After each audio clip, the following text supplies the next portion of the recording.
안녕하세요. 2023년 7월 28일 오픈 세미나 발표를 진행할 DMQA 연구실 최고은입니다. 오늘 세미나는 What is LLM and ChatGPT? 라는 주제로 발표를 진행하도록 하겠습니다.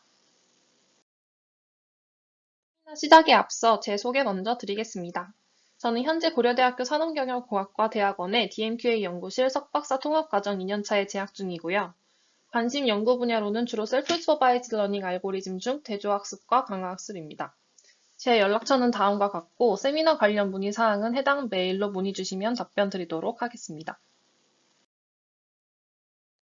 오늘 세미나 목차는 다음과 같습니다. 먼저 최근 챗GPT 관련한 배경에 대해서 소개하고 C2C 모델과 트랜스포머를 다룰 예정입니다. 그 후 본격적으로 라지 랭귀지 모델에 대한 흐름과 GPT 시리즈에 대해 설명드리고 챗GPT를 마지막으로 세미나 마치도록 하겠습니다.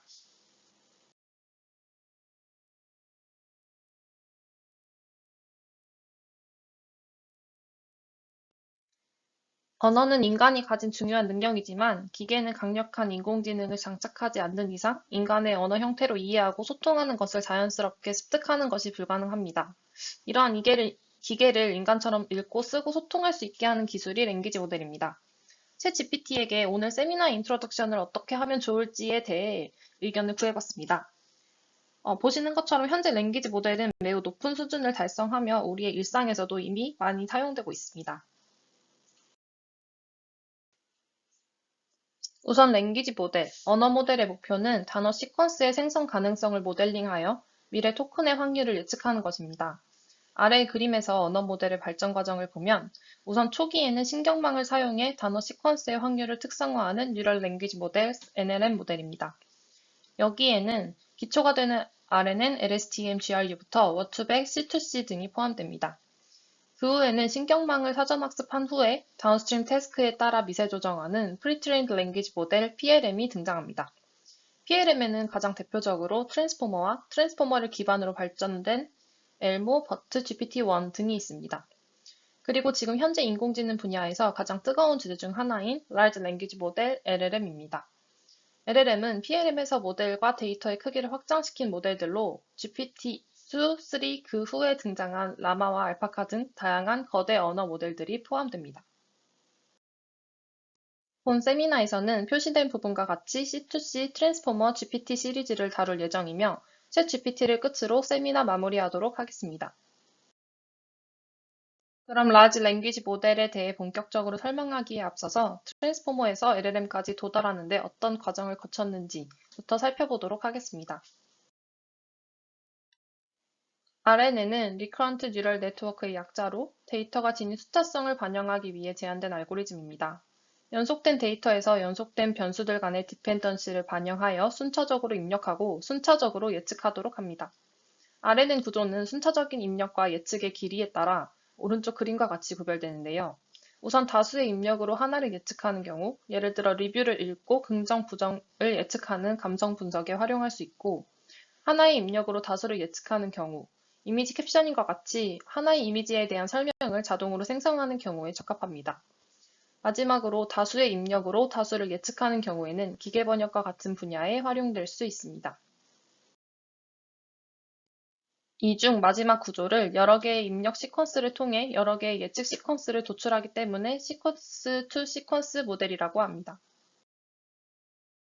시퀀스 투 시퀀스 모델은 2014년에 제안된 모델로 말 그대로 문장을 문장으로 변형하는 모델입니다. 이 모델은 인코더와 디코더로 이루어져 있으며 문장의 의미적 관계를 학습하여 복잡한 NLP 작업을 수행 가능하게 합니다. 이 모델의 등장으로 인해 오늘 세미나에서 다룰 다양한 모델들이 C2C를 발전시키며 등장했기 때문에 기계 번역 분야의 초석이라고 할 수 있습니다. 시퀀스 투 시퀀스 모델의 구조를 살펴보면 크게 인코더와 디코더로 이루어져 있습니다. 인코더는 입력 시퀀스에 포함된 정보들을 보호하여 컨텍스트 벡터, 아래 그림에서 초록색으로 표시된 부분을 생성합니다. 디코더는 인코더로부터 컨텍스트 벡터를 전달받아 이를 복호화하여 순차적인 출력 시퀀스를 생성하게 됩니다.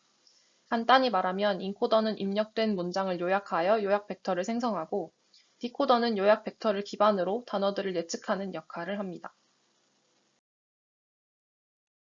해당 구조의 단점은 첫 번째로 디코더가 단어 예측을 할 때 인코더의 마지막 시점 정보 컨텍스트 벡터만을 활용한다는 점으로 나는 이라는 단어를 예측하는데 피자 시점의 컨텍스트 벡터를 활용하고 있기 때문에 예측 시 중요하게 반영해야 하는 인코더 단어가 다름에도 불구하고 이를 반영할 수 없다는 점이 있습니다. 두 번째로는 긴 시퀀스를 처리할 때 주어에 해당하는 정보가 희석되는 단점이 있습니다.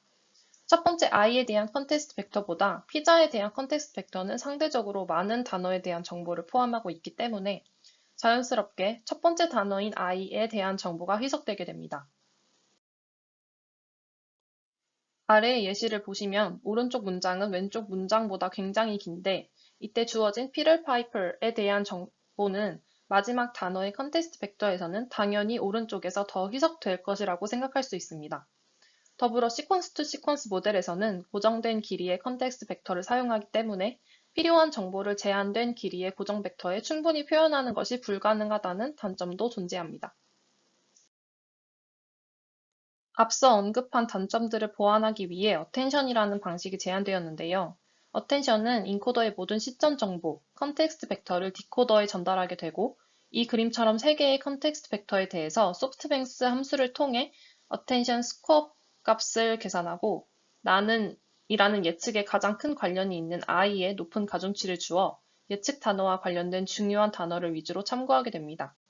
또한 고정 길이가 아닌 입력 문장 길이에 비례하는 정보로 인코딩하여 컨텍스트 벡터 생성 시 정보 손실 발생을 방지합니다. 방금 설명한 어텐션이 너가 필요한 모든 것이야 라고 하며 멋진 논문 제목으로 등장한 트랜스포머 모델인데요. 트랜스포머는 2017년도에 소개된 모델로 시퀀스 투 시퀀스 모델에서 사용된 어텐션의 병렬적 사용을 극대화한 모델로 NLP 분야에서 시작되어 다양한 분야에 응용되고 있습니다. 트랜스포머는 C2C와 동일하게 기본적으로 인코더와 디코더로 이루어져 있습니다. 인풋인 I like pizza가 인풋으로 들어가면 인코더와 디코더를 거쳐서 나는 피자를 좋아해 라는 아웃풋을 생성합니다. 인코더, 디코더는 각각 동일한 구조의 N개 모듈로 구성되어 있으며 기본 모델에서는 6개 모듈로 구성되어 있습니다.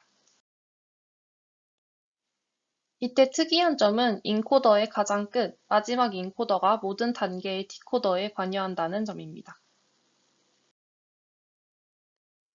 오른쪽에 나타낸 트랜스포머의 구조를 간단히 요약해보면 우선 인풋에 대해 임베딩을 하고 이 임베딩 과정에서 포지셔널 인코딩 기법이 사용됩니다. 그 후에 인코더를 거치고 디코더를 거쳐 마지막 최종 프리딕션을 진행하는 구조를 가지고 있습니다. 트랜스포머는 이 모델 하나로만 세미나 구성을 해도 될 만큼 내용이 많기 때문에 본 세미나에서는 각 단계에 대한 자세한 설명은 생략하고 진행하도록 하겠습니다. 트랜스포머에 대해 더 자세히 알고 싶으신 분들은 관련 DMQA 오픈 세미나가 예시보다 더 많이 있으니 홈페이지나 유튜브를 통해 더 알아보시는 것을 추천드립니다. 다시 LLM과 트랜스포머의 연관성에 대해 살펴보자면 트랜스포머의 인코더 구조를 기반으로 발전된 모델이 구글에서 발표한 버트이고 트랜스포머의 디코더 구조를 기반으로 발전된 모델이 오픈AI에서 발표한 GPT 시리즈입니다. 이때 주의해야 할 점은 각 구조를 기반으로 하고 있는 것뿐이지 버튼이 인코딩만 가능하고 GPT는 디코딩만 가능하다는 의미와는 다릅니다. 그러나 각 모델의 구조 차이로 인해서 자연스럽게 버튼은 언어의 이해, 의미 추출의 강점을 가지고 GPT는 문장 생성의 강점을 가지고 있습니다. 본 세미나에서는 버트와 GPT 두 갈래 중 GPT에 집중하여 소개할 예정입니다. 최근 나오는 언어 모델들은 주로 GPT를 중심으로 발전시킨 모델들이 많지만 버트를 뿌리로 해서 발전된 모델들과 두 갈래를 적절히 섞은 모델들도 많기 때문에 더 알아보고 싶으신 분들은 제 첫 번째 레퍼런스 논문 참고하셔서 공부하시면 되겠습니다. 이제 본격적으로 라지 랭귀지 모델 LLM에 대해 소개하도록 하겠습니다. LLM은 방대한 텍스트 데이터로 학습된 수천억 개의 파라미터를 가진 모델로 트랜스포머 구조 기반으로 발전된 모델이기 때문에 트랜스포머 랭귀지 모델이라고도 불립니다. 기존 언어 모델과 가장 큰 차이는 아무래도 모델의 크기와 사전학습에 사용하는 데이터의 양, 총 컴퓨팅 규모가 상당히 확장된 모델이라는 점입니다. LLM은 언어를 이해하고 복잡한 과업을 수행하는 데 강력한 능력을 가지며 주어진 문맥을 기반으로 고품질 텍스트를 생성할 수 있습니다. LLM에서는 PLM과 구별되는 LLM의 가장 큰 특징인 Emergent Abilities에 대해 집중적으로 설명드리겠습니다. LLM의 Emergent Abilities는 작은 모델에서는 나타나지 않지만 거대한 모델에서 발현되는 능력을 말합니다. 앞서 말씀드렸듯이 Emergent Abilities는 LLM이 이 PLM과 구별되는 가장 큰 특징으로 모델의 규모가 일정 수준에 도달하면 성능이 매우 크게 상승하는 현상을 의미합니다. 이 현상은 물리학의 상응천이와 관련이 있는데 아래의 그림을 통해 이해하기 쉽게 설명드리면 우리가 알고 있듯이 물은 0도보다 낮은 온도에서 액체에서 고체인 얼음으로 상전이를 하게 됩니다. 0도 이상, 100도 이하의 범위에서는 위의 그림처럼 물 분자가 비교적 자유롭고 유체 역학을 따릅니다. 반면 0도 이하로 온도가 내려가게 되면 고체로 상전이를 하게 되고 이제부터는 구조가 완전히 바뀌게 되며 고체 역학을 따르게 됩니다. 이러한 상전이처럼 LLM은 특정 규모를 넘어서게 되면 갑자기 성능이 매우 크게 상승하는 Emergent Abilities를 가지고 있습니다. LLM에 대한 세 가지 대표적인 Emergent Abilities의 예시는 In Context Learning, Instruction Following, Step by Step Reasoning인데 In Context Learning은 뒤에서 자세히 설명드릴 예정이지만 간단하게 말해 언어 모델에 자연어가 제공되었다고 가정하는 것입니다. 이후에 소개할 GPT 모델 중 모델의 크기가 가장 큰 GPT-3가 GPT-1과 GPT-2에 비해 가장 강력한 성능을 나타냅니다. 또한 Instruction Following은 인스트럭션 튜닝을 통해 학습하지 않았던 태스크에 대해서도 LLM이 잘 수행되는데 모델의 크기가 커지면 인스트럭션 튜닝을 통해 튜닝된 모델이 훨씬 뛰어난 능력을 발휘하게 됩니다. 마지막으로 스텝 바이 스텝 리즈닝은 작은 모델의 경우 여러 추론 단계가 요구되는 복잡한 작업이 어려운데 이를 해결하기 위해 특정 전략을 사용하고 이 전략을 사용했을 때 역시 모델의 크기가 클수록 높은 성능 향상을 보였다고 합니다. 그렇다면 이제 본격적으로 GPT 시리즈에 대해 설명드리도록 하겠습니다. 우선 GPT 시리즈의 시작을 알린 GPT-1입니다. GPT-1은 Improving Language Understanding by Generative Pre-training 이라는 제목의 논문으로 2018년도에 소개되었으며 비지도 사전학습과 지도 미세 조정을 조합한 NLP에 대한 준지도 학습을 제시하고 있습니다. 또한 다양한 작업에 쉽게 전이 가능한 보편적인 표현 학습을 하며 최소한의 모델 구조 변화를 통해 목적에 맞게 전이 학습이 가능하도록 합니다. 구조 설명에 앞서서 GPT가 무엇인지부터 살펴보자면 GPT는 Generative Pre-trained Transformer의 약자로 이름에도 트랜스포머가 들어가는 만큼 트랜스포머의 생성형 디코더 구조 기반의 Autoregressive 모델입니다. 이때 Autoregressive는 주어진 입력의 일부를 사용하여 이후에 오는 부분을 예측하는 것을 의미합니다. 쉽게 말해 주어진 연속된 단어에 다음 단어를 맞추는 방식인데요.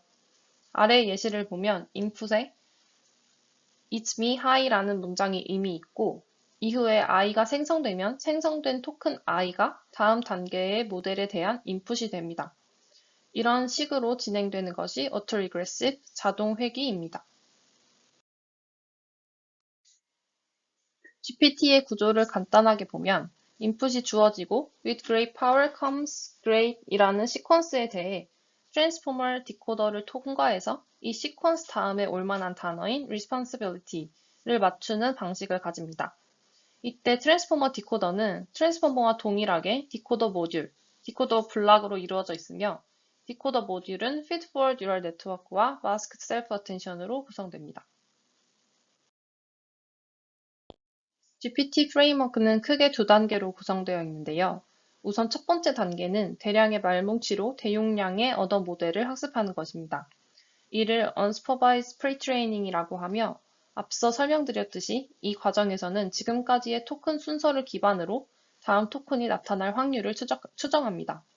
이때 목적 함수는 아래의 식과 같은데 토큰 U1, U2, UN의 집합을 U라고 할 때 K로 표시된 윈도우 사이즈만큼의 토큰들을 기반으로 i번째 토큰이 나타날 조건부 확률을 계산하는 것입니다. 오른쪽의 세타는 GPT를 구성하고 있는 뉴럴 네트워크의 파라미터를 의미합니다. GPT의 첫 번째 스텝 구조를 오른쪽 그림으로 나타냈는데 파란색 배경으로 표시된 부분이 트랜스포머의 디코더 구조이며 GPT-1에서는 해당 블럭을 12개 사용하고 있습니다. GPT-1에서 인풋이 어떻게 디코더 블럭으로 들어가게 되는지, 그 전 단계인 토큰 and position embedding에 대해 간략하게 설명드리자면 우선 Bob likes pizza와 Bob hates beans라는 두 문장에 대해 같은 토큰, 단어끼리 서로 구별되는 집합으로 표현하게 됩니다. 데이터셋을 다시 구성한 후에 토큰 사이의 유사성을 반영하기 위해 각 벡터들 사이의 거리가 모두 동일하게 만들어주는 원핫 인코딩을 적용하여 컨텍스트 벡터를 만들게 되고 이 벡터를 U라고 합니다. 그리고 토큰 형태의 데이터를 수치로 변환하는 토큰 임베딩 매트릭스 WE를 구성합니다. 초기에는 원핫 벡터 형태로 입력되고 임베딩 레이어를 통해 학습하게 됩니다. 학습된 최종 토큰 임베딩은 아래와 같이 요약되게 되고 이를 토큰 임베딩 매트릭스 WE라고 합니다. 이때 유사한 단어는 유사한 값을 가지도록 임베딩되어 시퀀스의 특징을 더욱 잘 반영할 수 있게 됩니다. 두 번째 포지션 임베딩은 단어 사이의 숫자성을 반영하기 위한 기법으로 순차성을 부여하되 의미 정보가 변질되지 않도록 -1과 1 사이 범위의 삼각함수를 활용합니다. 이때 활용하는 삼각함수의 벡터들을 포지셔널 인코딩 벡터라고 하고 아래 예시와 같이 각 단어에 대한 토큰 임베딩 벡터가 있을 때 포지셔널 인코딩 벡터는 각 단어의 위치를 나타내도록 구성되고 토큰 임베딩에 각 포지셔널 인코딩 벡터를 더해서 최종적인 포지셔널 임베딩 매트릭스 WP가 완성됩니다.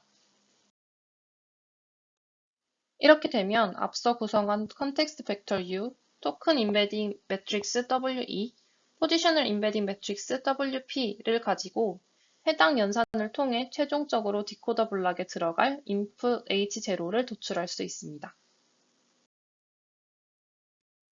이제 첫 번째 단계에서 대략의 말뭉치로 대용량의 언어 모델을 학습한 후에 두 번째 단계는 레이블드 데이터를 사용해서 목표 태스크에 맞게 미세 조정하는 것입니다. 스텝 2, Supervised Fine-Tuning 단계의 목적 함수를 살펴보면 L개의 디코더 블럭이 있다고 했을 때 마지막 L번째 디코더 블럭의 아웃풋인 HLM을 Linear Output Layer WY를 거치고 이에 대한 소프트맥스의 로그 값이 L2C로 나타나게 됩니다. 이때 X1, 2, XM은 Labeled Dataset C의 input tokens가 됩니다. 따라서 최종 목적 함수는 L1과 L2가 합쳐진 L3가 되고 아래의 식에서 L1이 U가 아니라 C로 바뀐 이유는 새로운 데이터, 즉 풀고자 하는 태스크에 대한 레이블드 데이터셋에 대해서도 스텝 1을 수행한다는 의미를 가집니다. 이때 최종 목적 함수 L3에 L1이 포함되어 있는 이유는 슈퍼바이즈드 모델의 일반화 성능 개선, 수렴 가속화 등이 있습니다. GPT-1의 프레임워크를 지금까지 살펴봤고 GPT-1의 특징을 설명드리자면 GPT-1은 Task Specific Input Transformation을 수행합니다. 다시 말해 스텝 2의 미세 조정 과정에서 모델을 최소화로 변환하기 위해 특정 태스크에 대한 인풋을 각 태스크에 맞는 ordered sequence로 변환하는 작업을 거칩니다. 오른쪽의 그림은 Classification, Entailment, Similarity 각 태스크에서 인풋을 어떻게 변환하여 모델에 넣는지에 대한 그림입니다. 예를 들어 Classification의 경우 Start와 End 토큰을 인풋 시퀀스에 추가하고 다른 태스크에서는 Delimiter 토큰을 추가하는 등 다양한 방식을 통해 인풋을 목적 태스크에 맞게 변환합니다. 이러한 변환 과정은 스텝 1에서 학습한 모델을 스텝 2에서 미세 조정할 때 모델을 최소화로 변환하기 위해 수행하게 됩니다. GPT-1의 기여점은 우선 GPT 시리즈 모델의 핵심 구조를 설정했다는 점, 다음 단어 예측을 위한 기본 원칙을 확립했다는 점이 있고요. Generative Pre-training이 모델의 일반화 성능을 높이는 데 효과적임을 확인했습니다. 마지막으로 사전학습을 통해 다양한 NLP 태스크에서 제로샷 성능이 향상됨을 입증했다는 데 기여점이 있습니다. GPT-1보다 약 8개월 후에 나온 GPT-2는 Language Models are Unsupervised Multitask Learners 라는 제목으로 2019년도에 발표되었습니다. GPT-2는 GPT-1에서보다 더 큰 데이터셋과 더 많은 파라미터 학습을 통해 더 강력한 언어 모델을 학습했고, 동일한 unsupervised 모델을 활용하여 multiple task를 학습했습니다. 이때 궁극적으로 모델이 주어진 입력 문장들을 통해 적합한 태스크를 유추하고 적절한 답을 내는 것을 목표로 하고 있습니다. GPT-2는 GPT-1보다 10배 많은 1.5 billion, 15억 개의 파라미터를 사용하고 GPT-2 내부 버전에 따라 파라미터와 레이어의 수를 다르게 지정하고 있습니다. 아래의 그림처럼 GPT-1은 약 1억 개의 파라미터를 가지고 GPT-2는 medium, large, extra large로 갈수록 토큰 사이즈와 사용하는 디코더의 수, 그에 따른 파라미터 수가 같이 증가하게 됩니다. GPT-2의 첫 번째 특징은 태스크 컨디셔닝입니다. GPT-1의 목적은 단순히 인풋 시퀀스에 대한 예측 단어 아웃풋을 출력하는 것이었다면 GPT-2는 동일한 unsupervised 모델을 사용해서 멀티플 태스크 학습을 목표로 하기 때문에 목적의 인풋과 태스크가 같이 들어가게 됩니다. 아래의 그림처럼 With great power comes great responsibility 라는 인풋이 GPT-2에 들어갔을 때 문장을 각각 한국어, 불어, 스페인어, 독일어로 분류하는 태스크에 따라 아웃풋이 다르게 출력됩니다. GPT-2의 두 번째 특성은 제로샷 러닝, 제로샷 태스크 트랜스퍼입니다. 제로샷 러닝은 예제가 주어지지 않고 모델이 주어진 명령어를 기반으로 태스크를 이해하는 제로샷 트랜스퍼의 스페셜 케이스로 사전 학습된 모델을 레이블드 데이터로 파인 튜닝하는 두 번째 단계에서 GPT-1은 태스크의 종류에 따라 인풋을 오더드 시퀀스로 변환해서 처리한다면 GPT-2에서는 모델이 주어진 태스크의 특성을 이해하고 알아서 답을 내릴 것으로 예상합니다. 예시에서 보면 첫 번째 샘플에 대해 모델이 알아서 이건 영어를 한국어로 번역하라는 뜻이구나. 두 번째의 경우 불어로 번역하는 거구나. 그리고 마지막은 요약하라는 거구나 하고 모델이 알아서 답을 내리도록 합니다. 이는 다시 말해 충분한 용량을 가진 언어 모델은 더 나은 예측을 위해 NL 시퀀스에서 시연된 태스크를 유추하고 수행하기 시작할 것이다 라고 할 수 있습니다. GPT-2의 실험 결과 파라미터의 개수가 가장 많은 GPT-2 Extra Large 모델이 모든 다운스트림 태스크에서 가장 높은 성능을 기록했습니다. 이를 통해 더 큰 데이터셋, 더 많은 파라미터 학습을 통해 기존 GPT-1보다 더 강력한 언어 모델을 학습할 수 있다는 가능성을 확인했으며, 따라서 더 큰 랭귀지 모델을 구축하자라는 결론에 도달하게 되었습니다. 그 이후에 나온 GPT-3는 2020년도에 Language Models are Few-Shot Learners 라는 제목으로 발표되었는데요. GPT-3는 1750억 개의 파라미터를 가지며 미세 조정이 생략된 언어 모델로 Few-Shot 또는 Zero-Shot 방식으로 LLM을 활용하는 In-Context Learning을 공식적으로 도입한 모델입니다. 밑줄 친 단어에 대한 설명은 뒤에서 자세히 하도록 하겠습니다. GPT-3의 구조는 GPT-2와 거의 유사하며 보다 더 많은 데이터, 더 깊은 구조로 더 오랫동안 학습한 모델입니다. GPT-2의 가장 큰 Extra Large보다도 100배가 되는 1750억 개의 파라미터로 학습을 진행했습니다. GPT-3는 GPT-2와 거의 유사한 구조를 가진다고 말씀드렸는데요. 트랜스포머 레이어에서 dense, locally banded sparse attention을 사용한다는 차이가 있습니다. 이는 스파스 트랜스포머의 구조에서 차용한 것이며, 우선 로컬리 밴디드는 노이즈와 같이 데이터와 관련 없는 정보의 영향을 줄이는 구조이며, 스파스는 어텐션 계산 횟수를 줄여주는 구조로 인풋 시퀀스의 롱텀 디펜던시를 포착함과 동시에 모델의 효율성과 확장성을 유지할 수 있습니다. 첫 번째 그림을 보면 기존 트랜스포머에서는 앞쪽의 전부를 어텐션 연산을 하기 때문에 연산량이 많은 반면에 두 번째, 세 번째 그림에서는 제한된 개수의 인풋 토큰에 대해서만 어텐션 연산을 해주며 연산량을 줄여 모델이 더 잘 확장되도록 돕는 역할을 하게 됩니다. 기존 언어 모델의 전체적인 학습 과정을 살펴보면 우선 대량의 말뭉치를 이용해서 언어 모델을 학습하고 학습 과정에서 일반적인 언어의 특징을 추출합니다. 그 후에 사용자가 풀고자 하는 태스크에 따라 해당 태스크에 맞는 데이터셋으로 학습된 모델을 파인 튜닝합니다. 그렇게 되면 기존 사전 학습된 언어 모델의 구조는 태스크 어그노스틱임에도 불구하고 미세 조정 단계에서는 여전히 해당 태스크의 레이블드 데이터가 필요하고 태스크 스페시픽한 데이터를 바탕으로 태스크 스페시픽 미세 조정을 수행하는 과정을 거치게 됩니다. 이러한 미세 조정 단계의 단점은 우선 새로운 태스크에 대해 해당 태스크에 맞는 레이블드 데이터셋이 필요하고 미세 조정을 거쳐 대용량의 모델로 사전 학습된 모델이 결국 작은 태스크의 분포를 따르면 해당 분포에 대해 과적합이 발생하여 분포 밖 데이터셋에 대해 일반화 성능을 잃을 수 있습니다. 마지막으로 사람이 학습하는 것과 마찬가지로 다량의 레이블드 데이터셋이 아니라 적은 샘플로도 태스크를 수행하는 능력이 필요하게 됩니다. 따라서 GPT-3에서는 레이블드 데이터셋이 필요한 미세 조정 단계를 제외하고 미세 조정 없이 사전 학습만으로 동작하는 모델을 구축했습니다.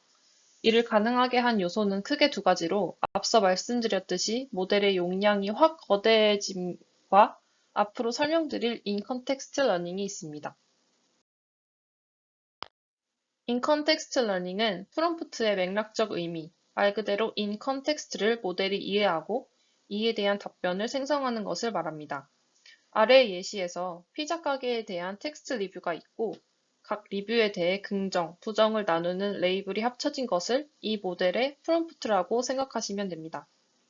데이터는 이러한 프롬프트 형태로 언어 모델에 전달되고 K개의 리뷰와 긍정, 부정 레이블에 대한 예시가 있다고 할 때 good meal이라는 새로운 리뷰, new query가 등장하면 파라미터가 고정된 언어 모델이 이를 통해 positive라는 아웃풋을 출력하게 됩니다. 이처럼 in-context learning은 사전 학습이나 미세 조정처럼 모델을 업데이트하지 않고 따라서 당연히 별도의 모델 학습 과정이 없습니다. 그리고 회색 안의 examples처럼 데모 컨텍스트 구성을 위한 소수의 예시가 필요합니다. 이는 결국 유추를 통해 학습하는 인간의 의사 결정 과정과 유사하며 인간처럼 인지하고 생각하는 언어 모델을 만들고자 했다고 이해하시면 될 것 같습니다. 컨텍스트 러닝은 주어지는 컨텍스트, 예시에 따라 퓨샷, 원샷, 제로샷으로 나눠질 수 있는데요. 이름에서 알 수 있듯이 우선 퓨샷은 모델에게 태스크 설명과 모델의 컨텍스트 윈도우 K에 맞는 예제를 제공하는 것입니다. 예를 들어 영어를 한글로 변환해라 라는 태스크 설명을 해주고 bear는 곰이고 elephant는 코끼리고 goat는 염소야. 그러면 monkey는 뭐겠니? 라는 식으로 제한된 레이블드 데이터셋을 모델에게 제공합니다. 원샷은 모델에게 하나의 예시만 제공하는 방식으로 bear는 곰인데 elephant는 뭘까? 라고 알려주는 것이고 제로샷은 모델에게 어떠한 예시도 제공하지 않고 사전 지식만으로 예측하도록 하는 것을 의미합니다. 모델이 받아들일 때는 예시를 많이 주는 퓨샷이 가장 쉽고 예시 제공이 없는 제로샷이 가장 어렵겠죠? 예시가 적어도 모델이 알맞은 답을 내린다는 것은 이미 그 모델이 해당 상황을 잘 인지하고 있다고 유추할 수 있고 예시가 많을 경우에 모델이 잘한다면 그 모델은 문맥적인 이해 능력이 좋은 모델이라고도 볼 수 있습니다. GPT-3에서는 각 방식에 대한 평가를 진행하고 있으며 아래의 그림으로 결과를 요약할 수 있는데요. 우선 컨텍스트 윈도우 K의 크기가 증가할수록 성능이 향상된다는 것을 확인했으며 파라미터 수에 따른 성능을 보시면 오른쪽에 모델이 커질수록 인컨텍스트 러닝의 효율이 증가하고 있고 태스크에 대한 프롬프트의 도움을 확인할 수 있습니다. 마지막으로 모델의 용량이 클수록 샘플 하나에 대해 성능 향상 폭이 커짐을 알 수 있습니다. 그러나 GPT-3도 모든 것을 잘한다고 할 수는 없습니다. 우선 기술적인 측면에서 봤을 때 GPT-3는 긴 문장 구성에 있어서 일관성을 잃고 텍스트 시퀀스를 반복하는 경향이 있습니다. 또한 모델의 단방향성으로 인해 자연어 추론과 같은 태스크를 잘 해내지 못하는데 이는 GPT-3와 유사한 규모의 양방향 모델을 통해 극복할 수 있다고 논문에서는 주장하고 있습니다. 마지막으로 각 토큰에 동일한 가중치가 부여되므로 목표 지향적 예측 개념이 결여되어 있다는 점이 있습니다. 기술적인 측면이 아닌 다른 관점에서 GPT-3를 본다면 GPT는 첫 번째로 오용, 가짜 뉴스, 스팸, 피싱 등의 언어 모델의 오용을 야기할 수 있습니다. 또 인터넷을 통해 수집한 데이터를 기반으로 하고 있기 때문에 인터넷에 존재하는 인간의 편견과 편향을 그대로 학습해서 성별, 민족, 인종, 종교 등에 대한 선입견이 담긴 답변을 생성하는 경우가 있습니다. 그리고 마지막으로 에너지 측면인데 논문에서는 GPT-3 모델 학습에는 상당한 자원을 소비하지만 훈련을 한번 하고 나면 사용 측면에서는 매우 효율적이다 라고 하지만 사실상 모델을 한번 훈련시키는데 약 50억이 소요되고 이 모델을 하나의 테슬라 V백을 사용한다면 355년이 소요되기 때문에 과연 이게 효율적인 에너지 사용이라고 할 수 있나에 대한 의문이 들기는 합니다. 이제 마지막으로 챗GPT에 대해 설명하도록 하겠습니다. 챗GPT는 2022년도 11월에 오픈AI에서 출시한 대화형 인공지능 챗봇으로 직전에 다뤘던 GPT-3가 개선된 GPT-3.5 및 GPT-4 모델을 기반으로 하고 있습니다. 챗GPT는 인스트럭트GPT와 유사한 방식으로 학습되었지만 보다 대화에 최적화되어 있으며 안전이 강화된 모델입니다. 인스트럭트GPT와 챗GPT는 오픈AI도 시블링 모델이라고 할 만큼 매우 유사하다고 보시면 됩니다. 인스트럭트GPT는 GPT-3의 방향이 사용자의 의도와 부합하지 않는 단점, untruthful, toxic, not helpful 등의 단점 보완을 위해 인간 피드백 기반 강화학습을 도입하여 사용자의 지시를 잘 수행하도록 한 모델입니다. 이렇게 AI를 활용해 추출한 데이터가 실제로 사용되기 이전에 사람이 직접 데이터를 검증 및 수정할 수 있는 시스템을 추가하여 데이터의 품질을 보장하는 것을 HITL, Human in the Loop라고 합니다. 우선 인공지능이 결과를 생성하면 사람이 그에 대해 승인 혹은 거절, 아니면 레이블링을 수행하고 다시 인공지능에게 전달합니다. 그러면 인공지능은 사람으로부터 배우고 발전하고 이러한 과정을 반복하며 인공지능을 더 강력하게 훈련시키게 됩니다. 인스트럭트GPT에서 사용되는 인간 피드백 기반 강화학습 RLHF는 인간이 작성한 설명과 인간이 판단한 아웃풋의 랭킹을 모델에 반영하는 것으로 인간의 선호도를 보상으로 사용하여 미세 조정을 수행합니다. 미세 조정 단계에서 오픈AI는 40명의 사람, 크라우드 워커를 고용해서 인공지능의 학습에 도움을 주도록 했으며 오른쪽과 같이 세 가지 스텝을 거쳐 모델이 학습됩니다. 각 스텝은 후에 자세히 설명드릴 예정이고 이와 같은 RLHF 방식을 통해 인스트럭트GPT는 결국 사용자의 지시를 잘 수행하고 턱식 아웃풋을 잘 출력하지 않는 모델로 거듭날 수 있었습니다. 첫 번째 단계는 Supervised Policy 학습입니다. 이때는 샘플 프롬프트에 대해 사람이 GPT인 척하며 desired output, 즉 이상적인 답변을 생성합니다.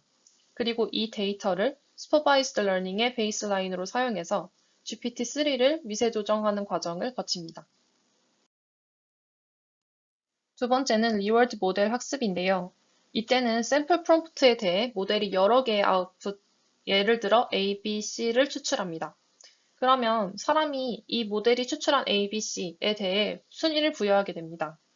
B가 가장 좋고 C가 가장 별로다 라고 하면 이렇게 순위가 매겨진 랭크드 데이터를 통해 사람이 어떤 아웃풋을 더 선호할지 예측하는 리워드 모델을 학습합니다. 마지막은 강화학습을 통한 폴리시 최적화인데요. 그 전에 먼저 강화학습에 대해 간단하게 설명드리면 강화학습이란 에이전트가 environment와 상호작용하며 시행착오를 통해 리워드를 최대화하는 방법을 학습하는 기계학습의 한 종류입니다. 예를 들어 미니언이 에이전트고 미니언이 가는 길이 environment라고 하면 environment가 우선 에이전트에게 상태, state를 제공하고 에이전트는 해당 상대에서의 행동, 액션을 선택합니다. 미니언이 달리기라는 액션을 선택하게 되면 environment에서부터 그 행동에 대한 보상, 리워드를 받게 됩니다. 여기서는 미니언이 달린다는 액션을 선택함으로 인해서 바나나라는 리워드를 얻게 되는 거죠. 이러한 과정, 상호작용하며 최종적으로는 리워드를 최대화하는 바나나를 가장 많이 모을 수 있는 방법을 학습하는 것이 강화학습입니다. 다시 설명드리면 에이전트는 학습하고자 하는 모델, environment는 주변 환경, 액션은 모델이 취하는 행동, policy는 모델의 행동을 결정하는 함수, reward는 모델의 행동에 대해 환경이 주는 반응이고 이를 GPT에 대입해보면 GPT가 에이전트가 되고 GPT에 주어지는 인풋이 환경이 되고 인풋에 대해 GPT가 생성한 아웃풋이 액션, GPT의 parameters는 policy, 마지막으로 reward는 앞서 스텝 2에서 사람이 직접 부여한 reward가 될 수 있습니다. 다시 마지막 스텝으로 돌아오면 스텝 3에서는 앞서 학습한 reward 모델, reward 펑션을 최대화하기 위해 GPT-3의 폴리시 미세 조정을 수행하는데 이때 강화학습 기법 중 PPO를 통해 GPT-3의 폴리시를 학습하게 됩니다. 데이터셋에서 새로운 프롬프트를 추출하고 폴리시가 아웃풋을 생성하면 리워드 모델을 통해 아웃풋의 리워드 RK를 계산합니다. 이렇게 계산된 리워드를 통해서 PPO를 통해 폴리시를 업데이트하고 이 과정을 거쳐 GPT-3의 파인 튜닝이 진행됩니다. 아래의 그림은 GPT 시리즈 모델의 테크니컬 이볼루션을 간단하게 그림으로 표현해 봤는데요. 블로그, 기사 및 오픈 AI의 공식 API를 기반으로 나타낸 GPT 시리즈 모델의 기술적 진화이고 실선은 두 모델 간 진화 경로에 대한 명시적인 증거가 있는 경우, 점선은 상대적으로 약한 진화 관계일 경우 이렇게 나타냈습니다. 그렇다면 지금 온 세상을 뒤덮고 있는 챗GPT의 다음은 뭐가 될까요? 첫 번째는 텍스트를 행동으로 전환하는 AI입니다. 지금의 챗GPT는 사용자가 질문을 하면 인공지능이 답변을 생성하는 과정까지만 하지만 미래에는 답변의 수준을 넘어서 간단한 작업을 하는 텍스트 액션 트랜스포머가 등장할 수 있고 현재에도 많은 회사와 스타트업이 이 작업을 진행하고 있습니다. 두 번째는 코드를 작성하는 AI입니다. GitHub과 함께 오픈AI에서 개발한 코드파일럿과 같은 도구를 활용하면서 AI는 이미 가벼운 코딩을 수행하고 있습니다. 현재 코파일럿은 지시에 따라 간단한 코딩을 수행하지만 이러한 도구들은 점점 더 발전할 것이며 머지않아 인간 프로그래머들은 그저 가벼운 확인만 하면 되는 세상이 올 수도 있을 것 같습니다. 세 번째는 GPT 업그레이드와 인공지능 경쟁입니다. 지난 3월에 이미 챗GPT의 다른 버전인 GPT-4를 출시했으며 GPT-4는 문자, 음성, 이미지를 생성하는 멀티모달 모델입니다. 또한 현재 GPT뿐 아니라 구글의 바드, 딥마인드의 스패로우 등 정말 다양한 형태의 AI 인터페이스가 출시 혹은 출시를 앞두고 있습니다. 마지막으로 결론입니다. 지금까지 What is LLM and ChatGPT?라는 주제로 세미나를 진행하였는데요. 일단 첫 번째로 트랜스포머의 인코더를 기반으로 발전된 LLM 모델은 버트 계열, 그리고 트랜스포머의 디코더를 기반으로 발전된 모델은 GPT 계열이라고 받아들이시면 되고, 그리고 Large Language Model, LLM은 방대한 텍스트 데이터로 학습된 수천억 개의 파라미터를 가진 모델로 언어를 이행하고 복잡한 과업을 수행하는 데 강력한 능력을 가지는 모델을 말합니다. 그리고 GPT 시리즈와 챗GPT의 특성에 대해 간단하게 요약해보면 첫 번째로 GPT-1은 트랜스포머의 디코더를 기반으로 비지도 사전 훈련과 지도 미세 조정을 결합한 생성 방식의 언어 모델 학습 모델이고요. GPT-2는 명시적인 태스크 부분 없이 모델이 주어진 시퀀스를 통해 적합한 태스크를 유추하는 과정을 가지고 있습니다. 그리고 GPT-3는 1750억 개의 파라미터를 가지며 미세 조정이 생략된 언어 모델이고, 마지막으로 챗GPT는 기존 GPT-3에 인간 피드백 기반 강화 학습을 도입한 대화형 인공지능 챗봇이라고 요약할 수 있습니다.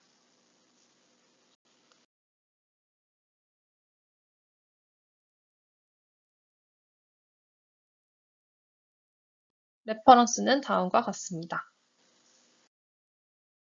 발표 들어주셔서 감사합니다.